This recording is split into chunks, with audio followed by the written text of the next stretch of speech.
Hello and welcome to the Superpower Dare Die team. I'm Peter. And I'm Rick. And today we're reviewing the 1959 Alfred Hitchcock film, North by Northwest. Good evening. What do you think? This is something that I had seen previously. It was something that I saw as a kid. I think my dad must have been a fan of it, so we watched it when we were young. I remember quite enjoying it. I think I remember watching it with my brother. He got into some Hitchcock movies later on. Okay. And so as a teenager, I probably watched it again and thought it was quite good. And so cut to, 20-something years later. Next Saturday night, we're sending you back to the future. And it's okay. I hadn't seen it before. I think this might be a little bit more in the like our, what was the other one we did? Some Like It Hot.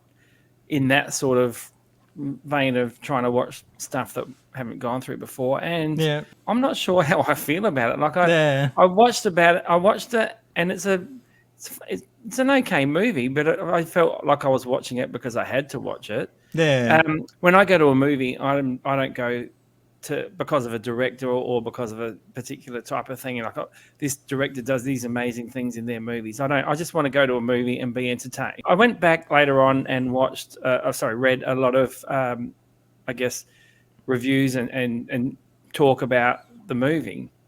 And so when I was reading what people were writing about it, it's all about Alfred Hitchcock and how he could do this and this and this with the film, and this is amazing. I mean, he was as big a star as any actor in these days. Like he was pretty big.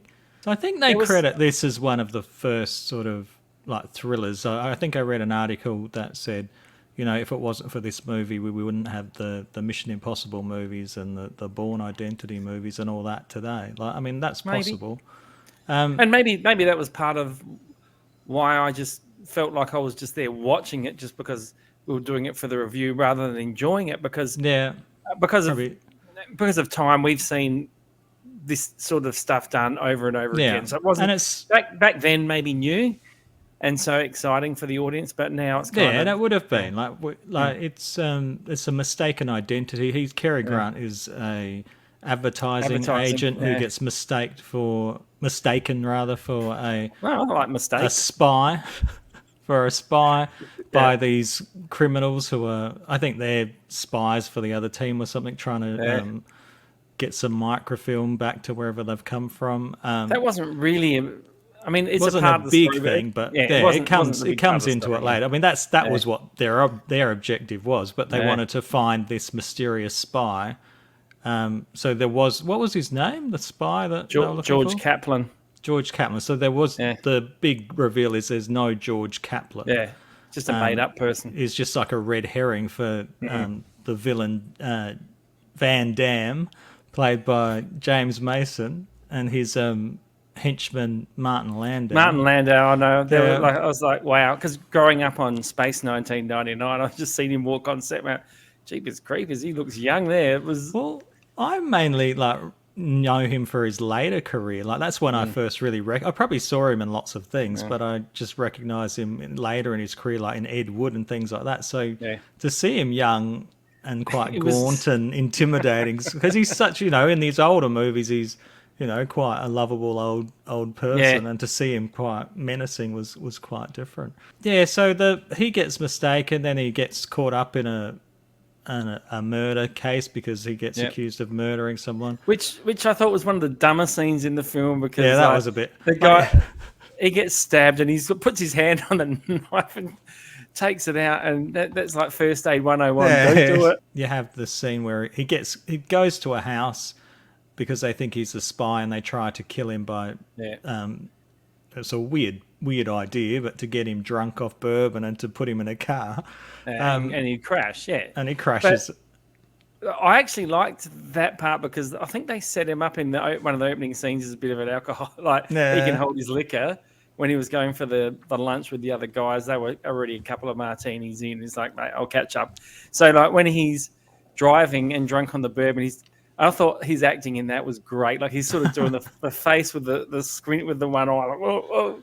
Yeah, but I think for me, the special effect, that's the driving special effects. So obvious that they've got like a a screen behind them. But that was the way it was done back then. It was. But it's like then he says, "Oh, they kidnapped me. They fed me bourbon," and then takes them back to the house and everything's changed. Like that's probably a bit of a trope now in lots of movies, but maybe it was one of the first times that they'd ever done that. Like the housekeeper recognizes him, and the wife comes down and says, "Oh, you drank a bit too much tonight. Yeah. So I've never met you before in my life." And so then he wants to find out who this is. It Kaplan?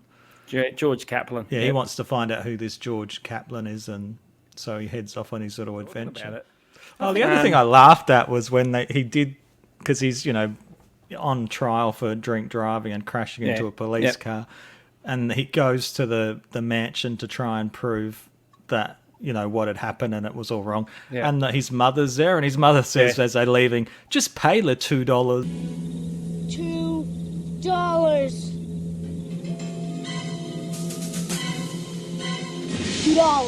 I did get a couple of laughs out of it as well. There were some good one-liners. Like there was funny. There was when he's wearing the sunglasses not to be not recognised, and he's on the train again or something, and the ticket seller's coming.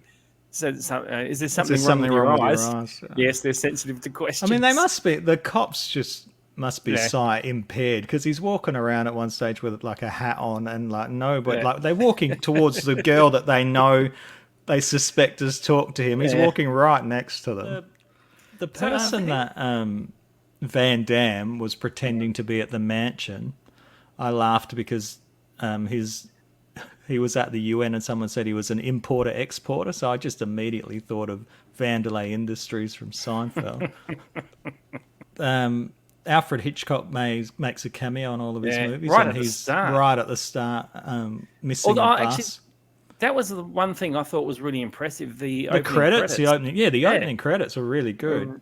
I thought that was great. Yeah, I think I read that it was Saul Bass who done credits for other things and did movie posters and things. And there's a couple of quite iconic scenes from this where he's getting one of them where he's getting chased by a crop duster. The crop duster. Well, that's I mean, it's on the posters that you see now and things too, but I think that was quite iconic. And of course, the ending on Mount Rushmore, where they decide that the best way to escape is to climb down Mount Rushmore. There's a fairly famous blooper in the movie. There's a scene in the cafe where she shoots him, and well before the gun goes off, the kid's putting his fingers in his ears. Like it was well before. So, Pete, would you recommend North by Northwest? I did enjoy it when I was younger. I found that this time it had dated pretty poorly, but I probably wouldn't recommend it to younger people now who've grown up on Jason Bourne and all the exciting thrillers Mission that they get Impossible. Now. Yeah.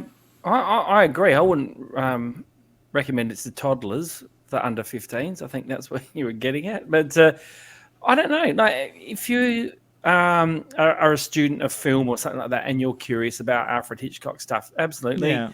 But as an actual just film to go and see and be entertained by it, I'm not going to say don't go see it. Watch it, but I don't think you're going to be blown away by. Well, thank you for watching our review. If you enjoy our videos, please like them, please comment on them, and please subscribe to our channel. You can follow us on Facebook, on Twitter, and on Instagram. Yep. Thanks, everyone. Once again, thank you for your support. Tell your friends, get them to like and subscribe. We enjoy doing it. We hope you do too. So until next time, see you later on. See ya.